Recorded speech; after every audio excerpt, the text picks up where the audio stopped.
हे आगरी कोळी बांधव यांनीच 1934 साली लालबागच्या राजाच्या मंडळाची स्थापना केली आणि पहिल्यांदा लालबागचा राजा विराजमान केला. मात्र काल परवाची व्हिडिओ पाहिल्यानंतर एक गोष्ट कळाली की यांनाच दर्शनासाठी रोखलं जात होतं. का तर मंडळाचा ट्रस्टी बदलला. हातामध्ये हार घालून आमच्या लालबागच्या राजाला अर्पण करा म्हणून विनंती करत होते. पोलीस त्यांना धक्काबुक्की करत होते. त्यांना हकलवून लावलं.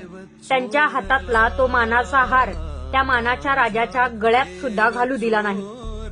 पण जेव्हा परवा विसर्जनाच्या वेळी लालबागच्या राजाचं विसर्जन होत नव्हतं तेव्हा जे मंडळाच्या अवतीभोवती सोडलेले गळ्यात आयडेंटिटी घालून फिरत होते ना, ते कुठे होते? 33 तास तिथे ना अंबानी होते, ना कुठले मंत्री, ना कुठले संत्री. हेच कोळी बांधव होते. जीवावर उदार होऊन लालबागच्या राजाचं विसर्जन करत होते. यांच्यावरतीच अन्याय केला होता या मंडळाने. हे तेच मंडळ आहे जे मंडळ कोळी बांधवांनी उभा केलं, सामान्य माणसांनी उभा केलं. लालबागचा बाजार सुरळीत चालू व्हावा म्हणून याच कोळी बांधवांनी नवस केला. गणपतीरायाने तो नवस पूर्ण केला. म्हणूनच लालबागच्या राजा या मंडळाची स्थापना झाली आणि लालबागच्या राजाची पूजा व्हायला सुरुवात झाली. आणि याच कोळी बांधवांना त्याच लालबागच्या राजापासून दूर करण्यात आलं. का तर मंडळाचा ट्रस्टी बदलला. तो ट्रस्टी कोण होता? अंबानी.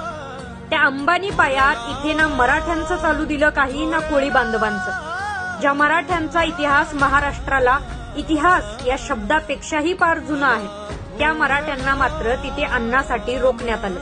मराठ्यांना उपाशी ठेवलं, कोळी बांधवांचा अपमान केला आणि शेवटी मंडळाने त्याचा भिकारलेपणा दाखवून दिला.